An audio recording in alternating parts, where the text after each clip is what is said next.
The first sign that something was wrong came from deep space.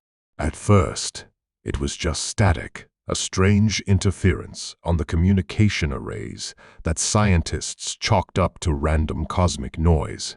But as the days passed, the signals became more structured, more deliberate. There were patterns, sequences, something almost purposeful. The brightest minds on Earth were pulled into the mystery, and as they worked around the clock to decode the transmissions, a single chilling phrase emerged. "We are sending you a weapon." The announcement sent shockwaves across the world. A weapon? From whom? And why? Was it a warning, a threat, or some kind of cosmic joke? Governments scrambled to prepare for the unknown. Military forces mobilized. Scientists speculated endlessly, and news outlets played the message on a loop, dissecting it word by word. But no matter how much we analyzed it, no answers came. Just that one ominous phrase, repeating itself over and over. Days passed, and the world held its breath. Then, without warning, the sky above the Pacific Ocean changed. It wasn't a subtle shift. No, it was a tear, a ripple in the very fabric of reality. People across the globe saw it, a rift so vast and unnatural that it couldn't be ignored. And through that rift, something came. It wasn't a spacecraft or a metallic superweapon like we'd imagined. It was a figure, humanoid, tall, and eerily calm as it descended onto a barren island in the middle of the ocean. The world watched in stunned silence as cameras zoomed in, broadcasting every moment live. At first glance, it looked human. Too human. Dark hair, piercing eyes, and a face that could have belonged to anyone you might pass on the street. But something about it was off. Too perfect, too deliberate. It moved with a precision that felt unnatural, like every step and gesture had been calculated 1,000 times before. When it spoke, its voice was clear, steady, and resonated with an authority that couldn't be ignored. "I am the weapon," it said, addressing the camera drone circling it. "You have been chosen to receive me, and you must listen carefully if you wish to survive." The statement was met with chaos. Panic gripped the streets as every corner of the planet tried to make sense of what they were seeing. A weapon that looked like a human. What kind of threat could possibly require something like this? And more importantly, why us? Within hours, the being was taken to a secure location, a facility bristling with armed guards and the nervous energy of every scientist and military leader the world had to offer. They questioned it relentlessly. Where had it come from? Who had sent it? What was it designed to fight? But its answers were maddeningly vague. "I was created to protect," it said over and over again. "The enemy is coming, and I am your only chance." "What enemy?" they demanded, frustration mounting with every cryptic response. "You will see soon enough." Despite the evasive answers, the being's presence was undeniable. It seemed to know things no one had told it, details about Earth, about humanity. Its knowledge was vast, but its demeanor was strangely patient, as though it understood our fear and confusion. But the patience didn't last.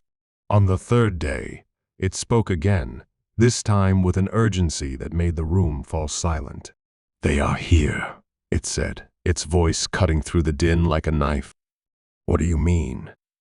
Who's here?" The being turned its head sharply, as if listening to something only it could hear.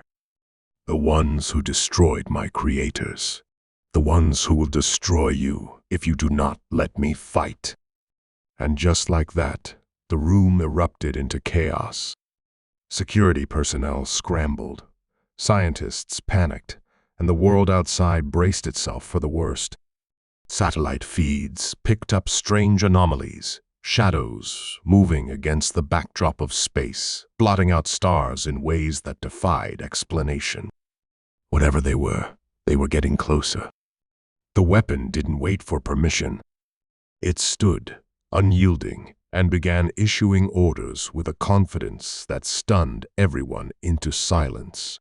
"Prepare your defenses," it said. "They will test your resolve before they strike." "What are they?" someone finally asked, voice trembling. "They are your extinction, if you let them be." The world moved in a frenzy. Military forces scrambled to respond, while scientists and strategists tried to make sense of the incoming threat. But deep down, no one truly understood what was coming or how this so-called weapon would protect us from it. As the tension mounted, the being stood unmoved, watching the chaos unfold. It didn't react with fear or frustration. It simply waited, as though this was a script it had seen play out before. Then, just before the first attack came, it turned to the nearest official and said something no one could have expected. "I am not here to save you," it said quietly. "I am here to make you worth saving." The words hung in the air, heavy and cold. "Not here to save you, here to make you worth saving." For a moment, no one moved. The official closest to the being, a grizzled general whose face bore the lines of decades of service, stared back at it, searching for a shred of explanation in its unsettlingly calm expression. But there was nothing, no emotion, no hesitation, just a certainty that sent chills through the room.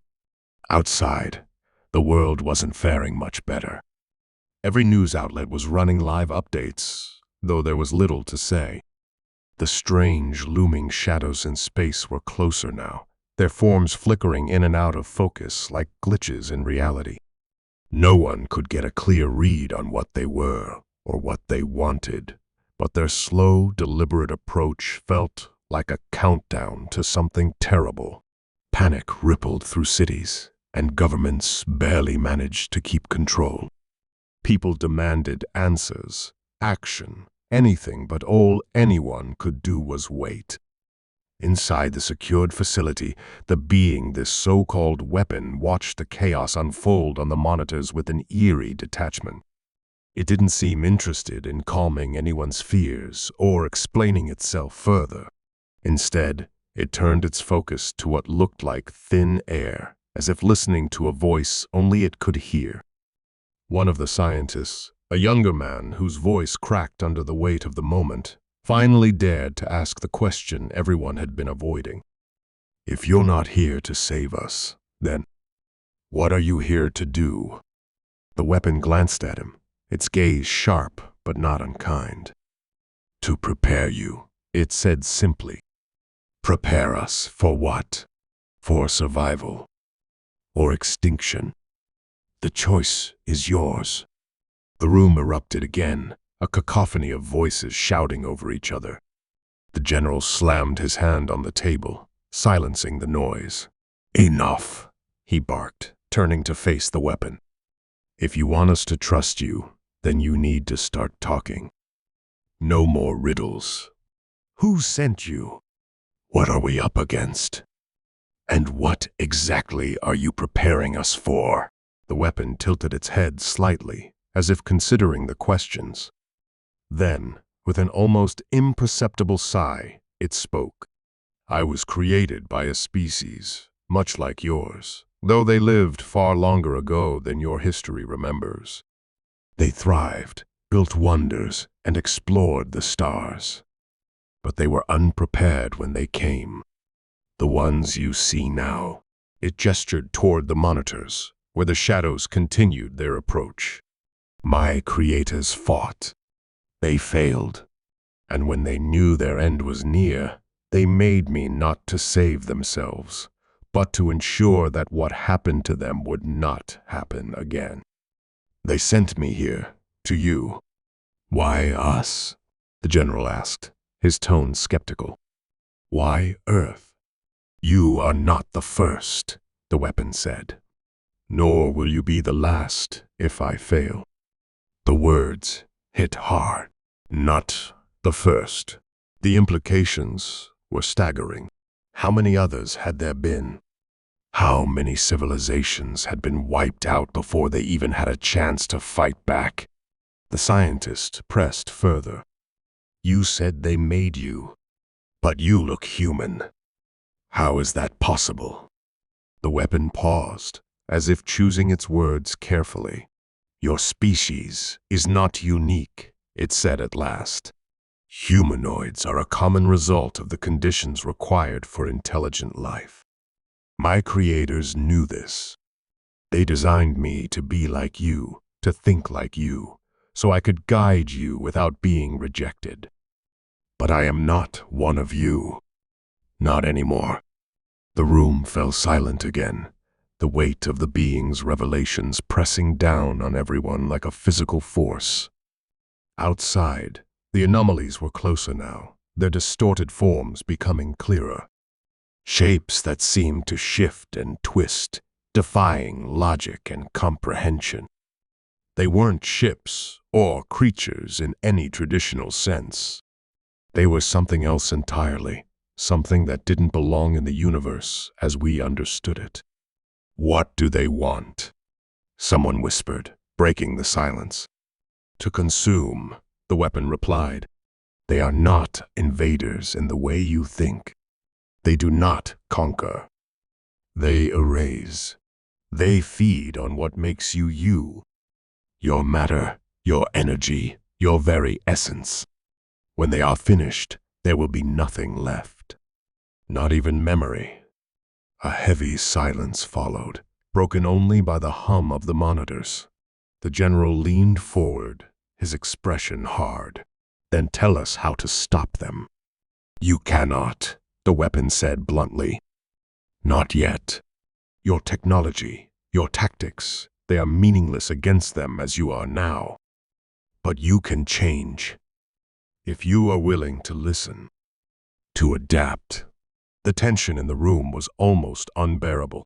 The idea of trusting this being, this thing that looked human but wasn't, felt like handing the keys to the last vault of humanity to a stranger. But what choice did they have? The general straightened, his jaw tight. All right, he said, the weight of his decision evident in his voice. What do we need to do? The weapon's expression softened, just slightly. You must learn to fight as they do, it said, to think beyond the limits of your current understanding. They are not bound by the same rules of existence as you. To face them, you must let go of what you know and embrace what you fear. It stepped forward, and for the first time, its voice carried a hint of something deeper urgency, perhaps, or resolve. There is still time, but not much. I can teach you, but the path will not be easy. You must be willing to let go of your pride, your divisions, and your fear of the unknown. If you cannot, you will fail. The general held its gaze for a long moment, then nodded. Do whatever you have to do. And so, the preparations began. The weapon moved with purpose, leading humanity's best and brightest through drills and exercises that seemed impossible, teaching them to think in ways that defied their instincts. It spoke of concepts that twisted the mind dimensions beyond our own, energies we had no words for, and strategies that felt more like acts of faith than science. But even as humanity scrambled to rise to the challenge, the shadows in the sky grew closer, their forms becoming more defined.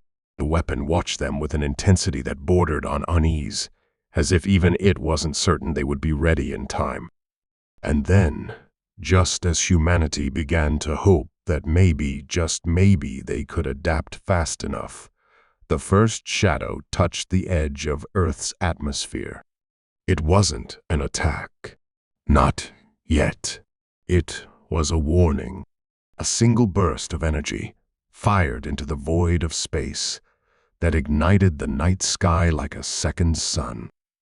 The message was clear. We are here. The weapon's expression darkened. You must decide now, it said, its voice as steady as ever but carrying an unmistakable weight.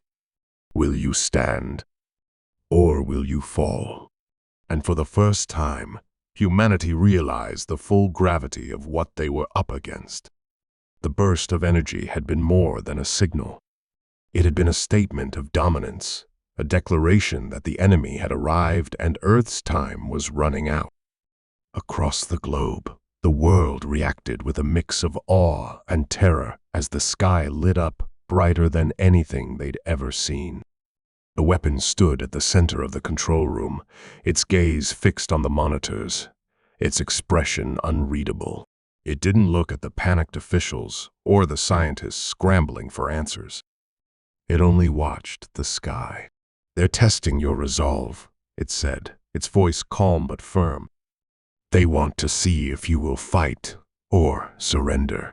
This is the moment where they measure your worth. The general was the first to speak, his voice cutting through the growing hysteria.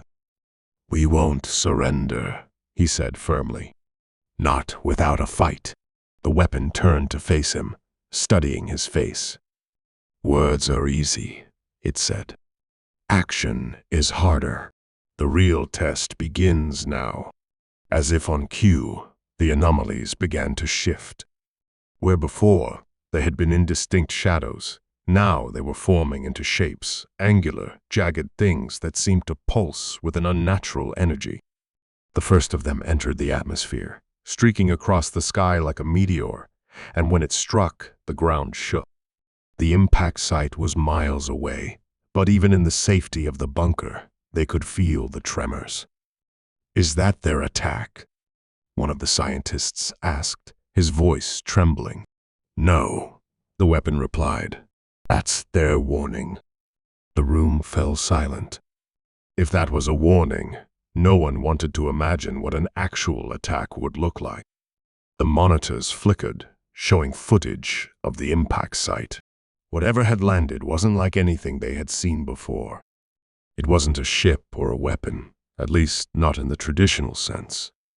It was a presence, an object that seemed to warp reality around it, bending light and distorting sound. People who got too close to it began to scream, their voices cut off abruptly as they vanished into thin air.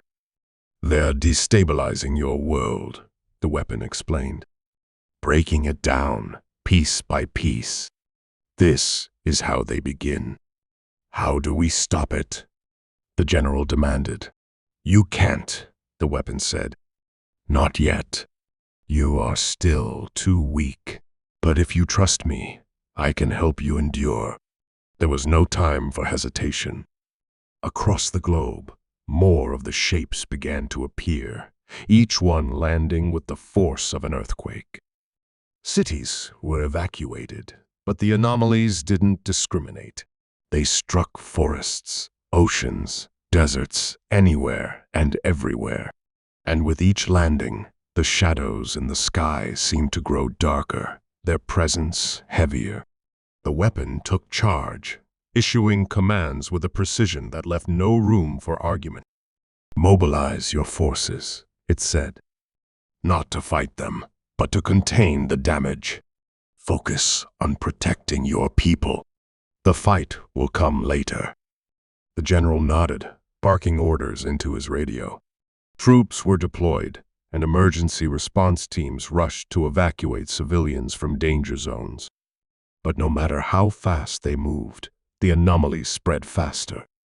They weren't just physical objects. They were something more, something that defied understanding. They seemed to corrupt everything they touched, twisting the air and ground into something alien. In the midst of the chaos, the weapon worked tirelessly.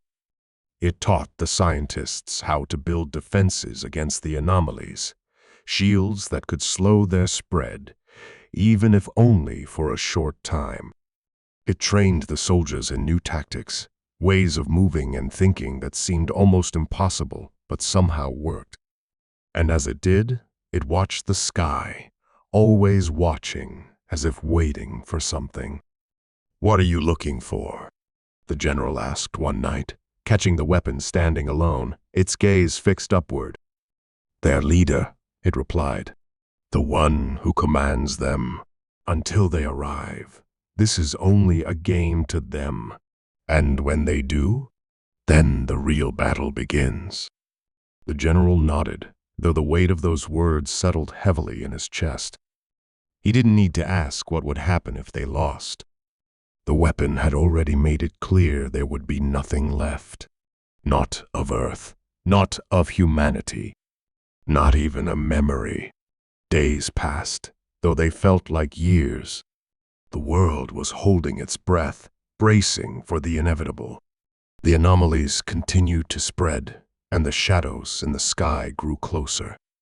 People began to lose hope, their faith wavering as the situation seemed more and more impossible. But the weapon never wavered. It moved with purpose, its calmness a stark contrast to the chaos around it. Then, one night, everything changed.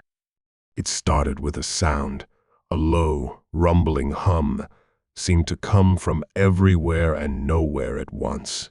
The monitors flickered, and the air in the bunker seemed to grow heavy, almost suffocating. The weapon stiffened, its expression darkening. "They're here," it said, its voice low. The general stepped forward, his hand instinctively reaching for his sidearm, though he knew it would be useless. "What do we do?" he asked. The weapon turned to him, its gaze sharp. "Hold the line. No matter what happens, do not let them break you." Before the general could respond, the bunker's alarms blared, and the monitors lit up with images of something massive descending from the sky.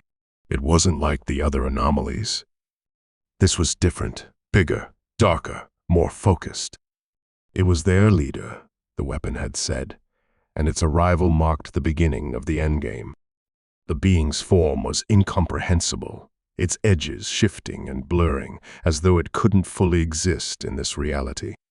But its presence was undeniable. The shadows in the sky seemed to bow to it, and the anomalies on the ground pulsed in unison, as if acknowledging their master. The weapon stepped forward, its stance unyielding. "This is it," it said, its voice carrying a weight that silenced the room. "The moment you decide what you are, will you stand and fight, or will you fall like the others?" The general nodded, his jaw set. "We'll fight," he said firmly. "We'll fight with everything we have." The weapon gave a small, almost imperceptible nod.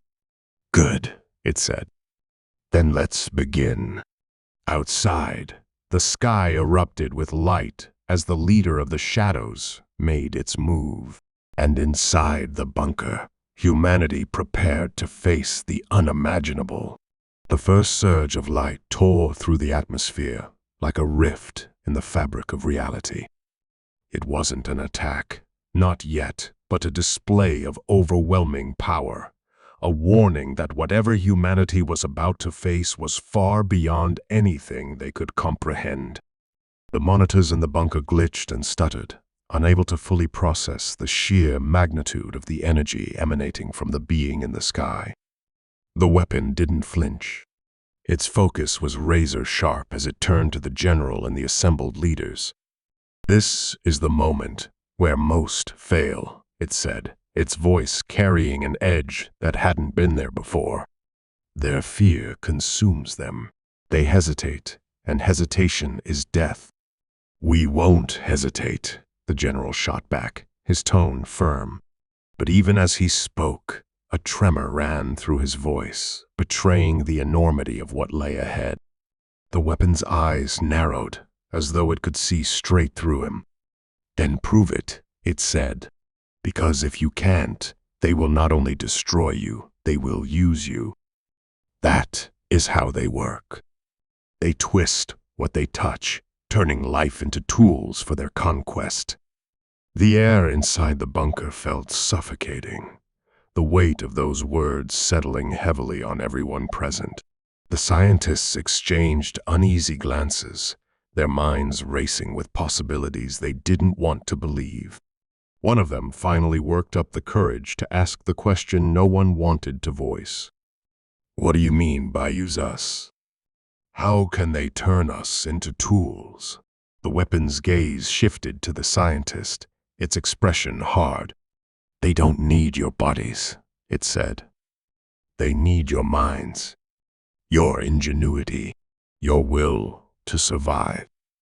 They will strip it from you, piece by piece, until there is nothing left but a hollow shell that serves them, and they will make you destroy each other. They always do." The room fell into a stunned silence.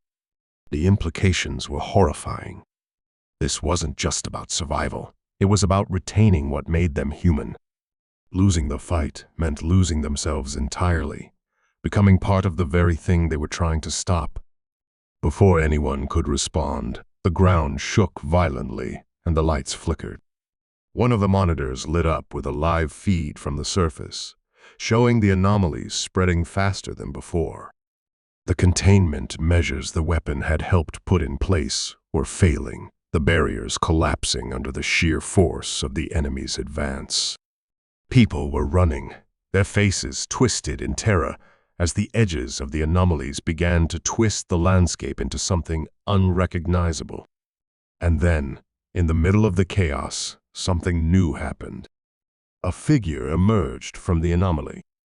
At first, it looked like one of the enemy, a shifting, shadowy form that defied explanation. But as it stepped closer, it began to solidify, taking on a shape that was horrifyingly familiar. It looked human. Too human. Its face was eerily blank, its movements unnaturally precise. But its eyes were wrong-cold, empty, and glowing faintly with the same energy that pulsed through the anomalies. "What is that?" one of the soldiers asked, his voice trembling. The weapon's expression darkened. "That," it said, "is what happens when they take you. That is what you become."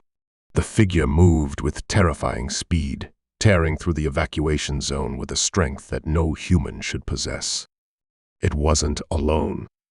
More figures began to emerge from the anomalies, each one different, but all bearing the same hollow, lifeless gaze.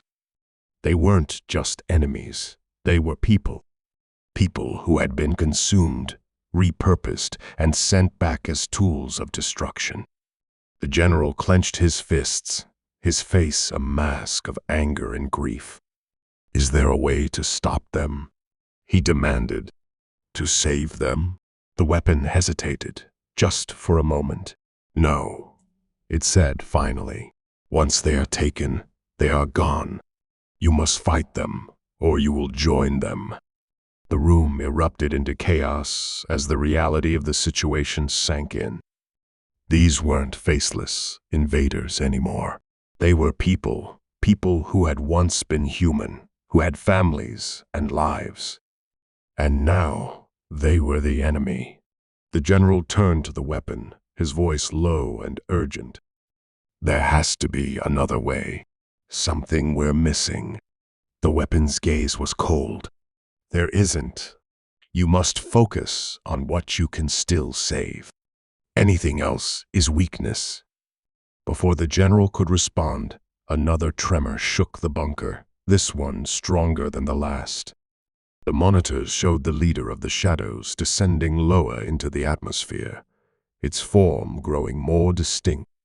It wasn't fully physical. It couldn't be, but its presence was undeniable. A towering, shifting mass of darkness that radiated malice.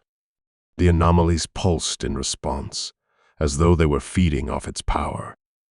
The weapon stepped forward, its voice cutting through the noise. "It's coming," it said. "The leader. It will test you now. If you cannot hold, this will be over before it even begins." The general nodded grimly, issuing orders to his team. Soldiers moved into position, readying themselves for what felt like an impossible fight. But as the weapon prepared to lead them, something unexpected happened. One of the monitors flickered, showing a new anomaly forming near the bunker. It wasn't like the others. It was smaller, more contained. And as they watched, a figure stepped out of it. But this one wasn't hollow or twisted. It was human. Fully, unmistakably human. The room froze, everyone staring at the screen in disbelief. The figure looked around, confused but unharmed. They wore a uniform that no one recognized, and their expression was one of determination mixed with fear. "Who is that?" the general asked, his voice sharp. The weapon's eyes narrowed. "That shouldn't be possible," it said quietly. "No one comes back from them." The figure on the screen looked up, as if sensing they were being watched. Then, with a deliberate motion, they raised their hand and pointed directly at the camera. "What does this mean?" the general pressed. "Is this a trick?" The weapon didn't answer immediately. Its gaze was fixed on the screen, its expression unreadable. Finally, it spoke, its voice low. "I don't know," it admitted. "But if they've sent someone back, it's either a message or a trap." Before anyone could respond, the figure on the monitor spoke. Though there was no sound, the words were unmistakable as they formed on their lips. "You're not ready." Tension in the room was suffocating, the implications of those words sinking in. If this wasn't a trick, then what did it mean? And if it was, how could they trust anything they were seeing? The weapon turned to the general, its voice colder than ever. "Prepare your forces," it said. "Whatever this is, it changes nothing. The battle is still coming. And now, the stakes are higher than ever." The general nodded, but his mind was racing. He didn't trust the weapon, not fully. Not yet. And now, with this new development, he couldn't shake the feeling that there was more to the story than anyone was telling. As the bunker erupted into action, the weapon stood alone, its gaze fixed on the screen. For the first time, its confidence seemed to waver, just slightly. And in that moment, one thought lingered in the air, unspoken but impossible to ignore. What if we've already lost? The leader of the shadows descended, its form growing sharper, more defined with every moment. The air around it seemed to hum with an unbearable pressure, like the world itself was straining under its presence. The weapon stood at the front of the bunker, its frame tense but unshaken. Behind it, the general and his soldiers scrambled to finalize their preparations. Shields hummed to life, soldiers loaded their weapons, and the air buzzed with barely contained fear. Outside, the ground trembled as the leader's arrival sent ripples across the land. Then came the voice. Not a sound, exactly, but a vibration that resonated in their skulls, bypassing their ears entirely. It was cold, unfeeling, and yet impossibly vast, as if it spoke with the weight of 1,000 lifetimes. "You are nothing." The words struck deep, not because of their meaning, but because of the certainty behind them. It wasn't a threat, it was a statement of fact. The monitors flickered, distorted images showing the anomalies growing, overtaking entire regions in minutes. The leader was no longer just attacking, was erasing, rewriting the very fabric of the planet. The weapon turned to the general. "This is it," it said. "We fight here, now. Hold the line no matter what happens. If the leader reaches this bunker, it's over." The general nodded, though his face was pale. "What about that person?" he asked, gesturing to the monitor still showing the lone figure standing near the new anomaly. "Do they matter?" The weapon's jaw tightened. "I don't know. But if they do, we'll know soon enough." The leader made its move. The air around it shimmered, and a wave of energy shot out in every direction, disintegrating everything in its path. Trees, buildings, even the ground itself dissolved into nothingness. The bunker's shields flared as the wave hit, holding steady but groaning under the strain. The weapon stepped forward, its posture unyielding. It raised a hand, and for the first time, it unleashed its power. A beam of light shot from its palm, meeting the leader's energy wave head-on. The impact was catastrophic. The ground split open, and the air filled with a deafening roar as the two forces collided. The bunker shook violently, and several of the soldiers fell to the ground, clutching their ears. The weapon didn't stop. It poured everything into the beam, driving it forward inch by inch, forcing the leader's energy back. But the leader was stronger, its presence growing heavier with each passing second. The anomalies on the ground pulsed in time with its movements, sending waves of corrupted energy toward the bunker. The soldiers fought desperately to hold the line, firing at the advancing shadows with everything they had. But it wasn't enough. They were being pushed back, step by step. The general shouted orders, his voice hoarse. "Fall back to the second line. We can't let them breach the bunker." The soldiers obeyed, retreating in a controlled formation. But as they moved, one of the anomalies surged forward, faster than the rest. It slammed into the shield, and for a moment, everything went silent. Then the shield shattered. The explosion threw everyone to the ground, and the bunker's interior lights flickered and died. In the darkness, the leader's voice echoed once more. "You are nothing. You will be consumed." The weapon stood, battered but unbroken. Its light flared again, illuminating the darkened bunker. "Not yet," it said, its voice cold and determined. But even as it spoke, the figure from the anomaly appeared, stepping through the chaos as if untouched by the destruction around them. They moved with purpose, their eyes locked on the leader in the distance. The soldiers raised their weapons, unsure of whether to trust this new arrival. "Hold your fire," the general ordered, though his voice wavered.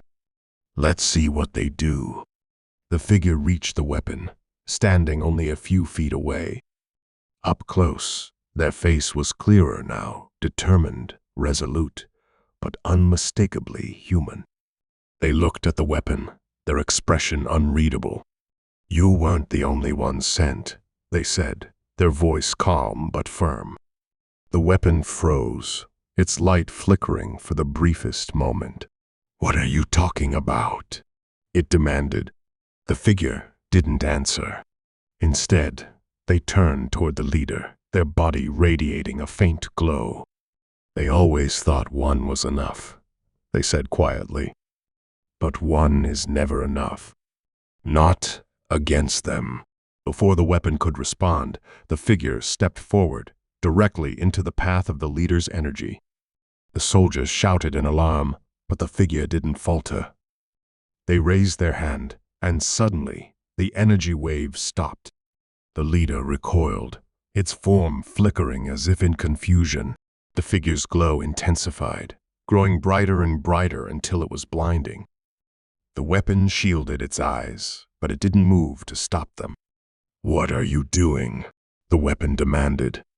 "You can't stop it alone." The figure glanced back, a small, sad smile on their face. "Neither can you," they said. "But together we can." And then, with a burst of light, they vanished. The leader screamed a sound that wasn't a sound, a feeling that tore through everyone present like a knife. The anomalies on the ground shuddered and began to collapse, their forms unraveling into nothingness. The leader's form flickered, its presence weakening. The weapon seized the opportunity, unleashing its full power in a final, devastating strike.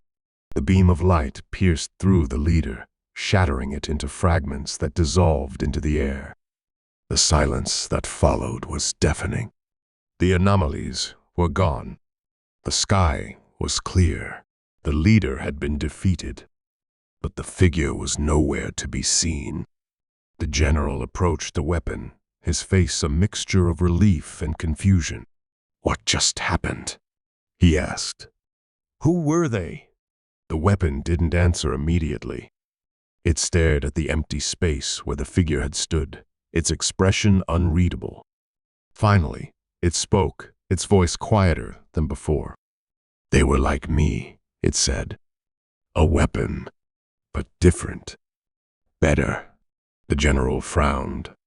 "Better how?" The weapon looked at him, its gaze sharp. "They were human," it said. "And that's something I can never be."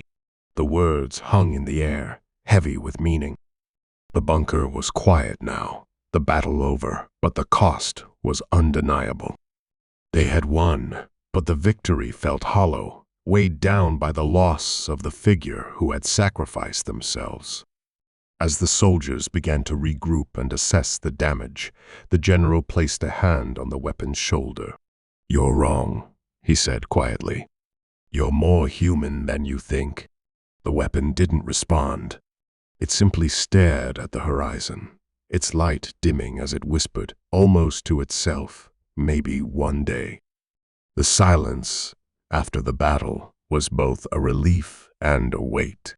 The bunker, though battered, still stood, filled with people who had survived something they didn't fully understand. The air was thick with the aftermath shock, exhaustion, and the eerie quiet that follows chaos.